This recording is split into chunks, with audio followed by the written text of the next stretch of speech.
Aujourd'hui, vous avez marre de votre condition et vous souhaitez la changer.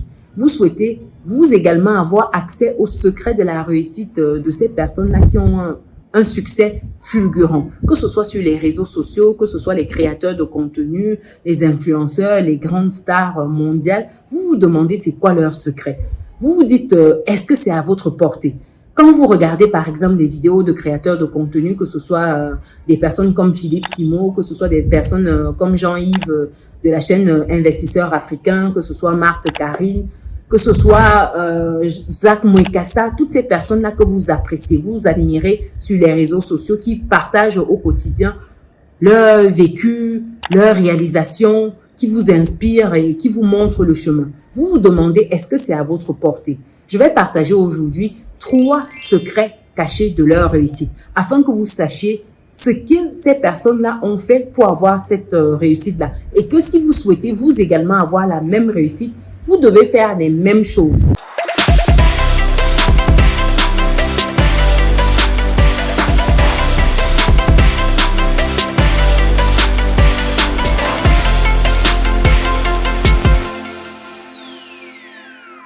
Avant ça, pour des personnes qui me découvrent dans cette vidéo, je suis Chimène Nana, je suis entrepreneur, investisseuse en transfert d'Afrique et j'accompagne les personnes qui souhaitent investir dans un business, dans l'immobilier, acheter leur résidence principale. Si c'est le cas, je vous invite à bloquer gratuitement un créneau avec moi pour qu'on puisse parler de votre projet. Après cette parenthèse, passons à présent aux secrets cachés des personnes qui réussissent. Premier secret ici, ce sont des personnes qui apportent de la valeur. Aujourd'hui, lorsque vous regardez des vidéos de créateurs de contenu sur YouTube, par exemple, cette plateforme aussi qui vous permet de regarder la vidéo, il y a de la valeur qui vous est apportée. Quand un créateur de contenu vous parle de son expérience, de ses erreurs, de ses réussites, vous parle des livres qu'il a lus, vous parle des conseils, ainsi de suite. C'est de la valeur que ce créateur de contenu vous apporte. Ça vous permet, vous, d'éviter de faire ces erreurs-là. Ça vous permet, vous, d'avoir des moyens, des stratégies pour atteindre vos objectifs.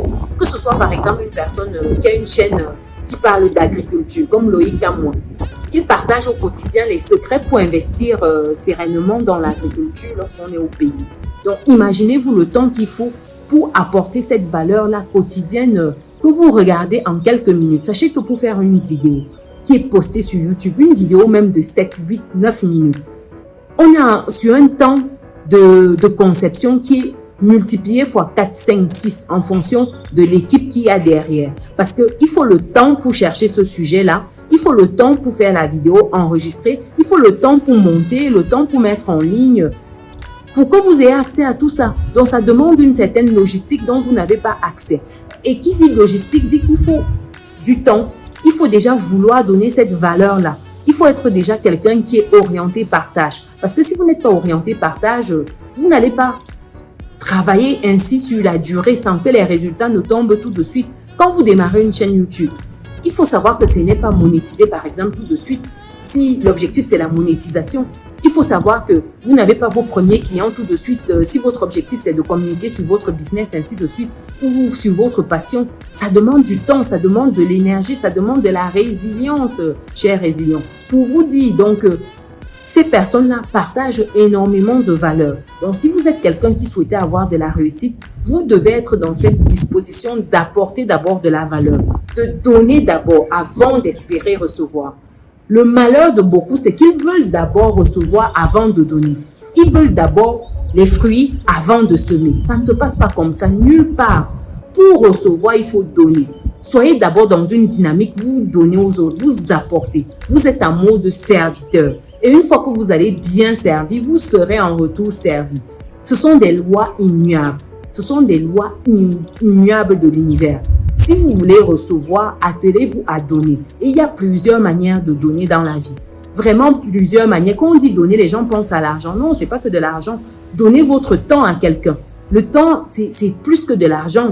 Le temps, c'est, on dit time is money, mais non. Time is more than money. Donc, donnez plus que de l'argent, donnez du temps. Si vous n'avez même pas cet argent, donnez votre temps. C'est la ressource la plus précieuse qu'on ait. Ensuite, vous pouvez donner votre attention, donner en termes de services, donner en termes de dispositions, en termes de petites choses, donner en élevant une personne. Vous pouvez même ne pas rendre service, mais vous appréciez la personne, vous l'élevez. Et c'est comme cela que vous attirez les bonnes grâces de l'univers. Quand vous voyez quelqu'un qui a quelque chose que vous souhaitez, vous l'élevez, vous valorisez ça. C'est ça en fait. Ce sont des secrets que je partage gratuitement comme ça avec vous. Donc, première chose, vous devez apporter de la valeur. Deuxième chose ici, l'objectif, ça ne doit pas être l'argent. Vous devez avoir pour objectif la valeur que vous apportez. L'objectif, ce n'est pas l'argent. L'argent, c'est une conséquence. Ce n'est pas le moteur. Si vous travaillez parce que vous voulez l'argent, vous serez prêt aux pires choses. Et même, à la fin, vous ne serez même pas sûr d'avoir cet argent-là. Vous allez retrouver dans des situations compliquées. Vraiment compliquées.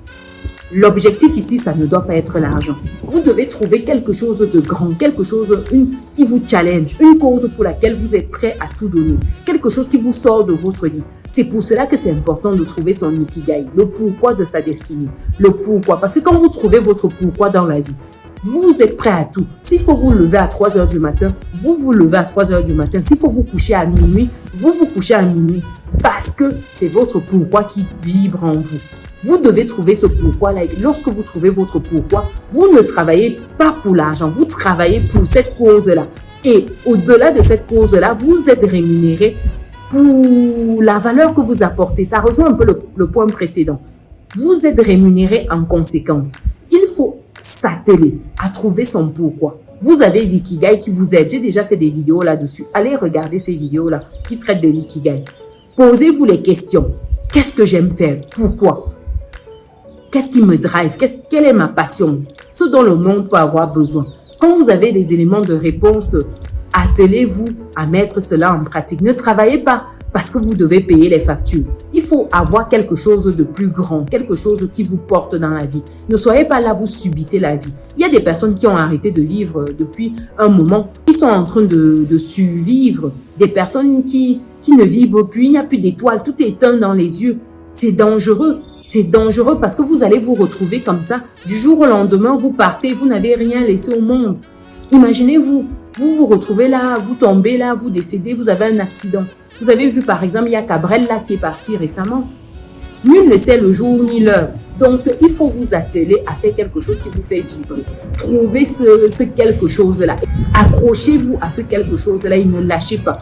Vraiment, ne lâchez pas. Troisième secret ici, quand vous vous retrouvez à démarrer une activité, un projet, souvent vous êtes seul, c'est sûr. Mais en cours de route, vous êtes obligé de vous entourer de personnes compétentes, de vous entourer de talents. Ça va vous permettre d'aller plus vite. Vous ne pouvez pas être expert en tout. Ce n'est pas possible. Ce n'est juste pas possible. Vous allez vous entourer de personnes qui vont permettre justement de cumuler toutes ces expertises-là pour que vous explosez. Ça s'appelle le cerveau collectif. Vous avez 1, 2, 3 cerveaux, là c'est bien. Mais lorsque vous avez plusieurs cerveaux ensemble, les résultats ne peuvent être que phénoménaux. Donc ici, vous devez apprendre à faire confiance parce que les gens ont toujours peur de déléguer le travail en se demandant est-ce que ce sera bien fait? Est-ce que cette personne-là va bien faire? Non. Hein, aujourd'hui, quand vous commencez peut-être sur YouTube, vous montez vos vidéos, vous faites des choses tout doucement, tout vous-même. Mais plus vous touchez du monde, plus vous avez une audience, plus vous souhaitez avoir un certain rendu en termes de vidéos, vous êtes obligé de vous professionnaliser et d'avoir une équipe, des personnes qui vous allègent et qui vous permettent de faire ce dans quoi vous êtes réellement doué, votre pourquoi, de pratiquer votre pourquoi au quotidien et de ne pas vous attarder sur les 80% qui ne vous rapportent que 20%. Vous devez être focalisé sur les 20% qui vous rapportent 80%. C'est ça la loi de Pareto.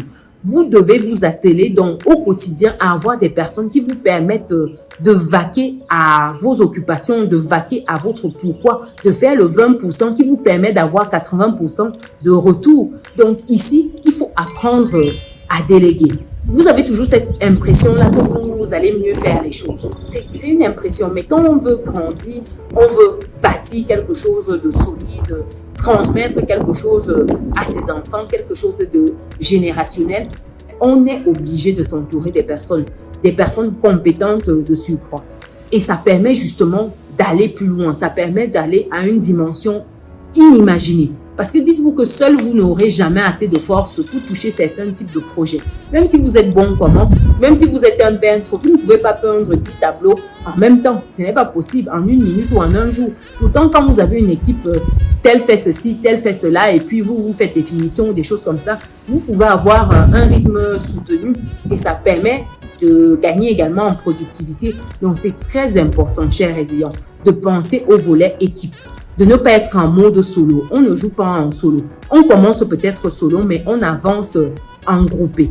Et comme bonus ici, n'ayez pas peur de l'échec. N'ayez pas peur d'échouer. Parce que échouer ici encore, ça dépend de comment vous avez accepté ça. N'ayez pas peur de faire des erreurs, de tomber. Car c'est en faisant des erreurs qu'on apprend.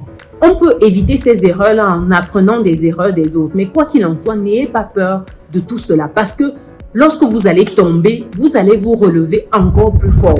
Lorsque vous allez avoir des coups, des obstacles, quand vous allez surmonter tout cela, vous serez encore plus motivé d'aller plus loin. L'échec enseigne. La difficulté, l'obstacle, ça forge le caractère. Ça fait des champions. On dit en temps de difficulté, en temps d'adversité, les champions émergent. Et lorsqu'il n'y a plus cette adversité-là, rien ne se passe. Donc, soyez de ceux-là qui vont émerger par ces temps durs. Soyez de ceux-là qui vont forger leur caractère, qui vont continuer, qui vont avancer même à contre-courant.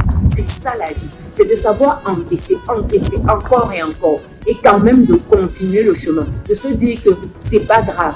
Je prends les coups, mais je me relève. Je tombe 10 fois, je me relève 11 fois.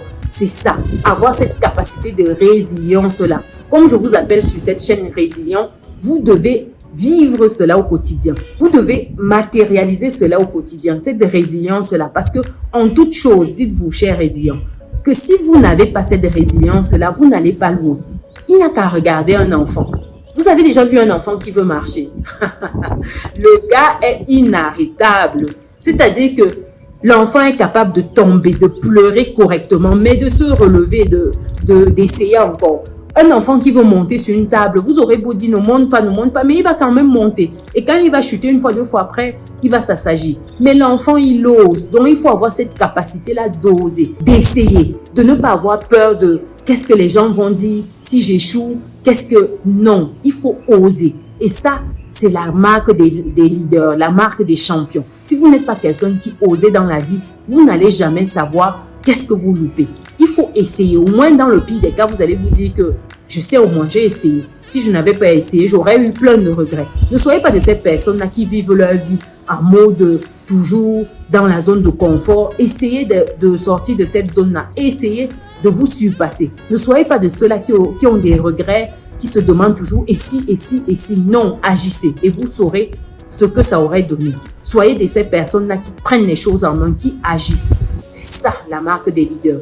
Toutes ces personnes-là, que ce soit les Isaac Moïkassa, Philippe Simon, Marthe Karine, que ce soit Stéphanie, que ce soit Claudel Noubissi, toutes ces personnes-là que vous admirez sur les réseaux sociaux, ce sont des personnes qui osent. Il faut oser pour ouvrir sa caméra, être devant et parler d'un sujet et assumer. Parce que au-delà de tout cela, c'est souvent des flèches, c'est des paroles, c'est des coups qu'on encaisse une fois qu'on a pris une position sur un sujet. Il faut pouvoir assumer cela et surtout que personne ne fait l'unanimité. Je vous invite, je vous mets au défi de me dire une personne, de me citer dans les commentaires une seule personne qui fait l'unanimité, qui est personne public et qui fait l'unanimité. Ça n'existe pas. Même dans nos familles, est-ce qu'il y a une personne qui fait l'unanimité? Non, ça n'existe pas. Ça n'existe pas. Même quand vous aimez, il y a des jours où vous aimez beaucoup plus, des jours où vous aimez un peu moins, des jours où vous n'aimez même pas, ainsi de suite.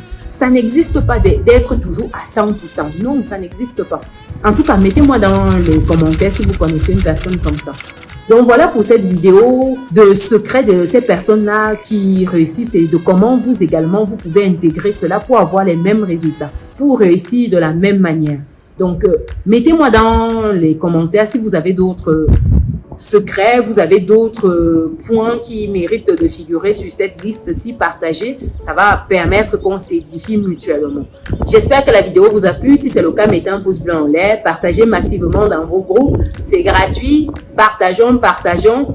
Pour les personnes qui ne sont pas encore dans notre belle communauté, c'est le moment de cliquer sur le bouton, d'activer la cloche de notification pour ne rien louper des prochains contenus qualitatifs qui paraîtront sur la chaîne. Nous, on se donne rendez-vous dans une prochaine vidéo. Ciao.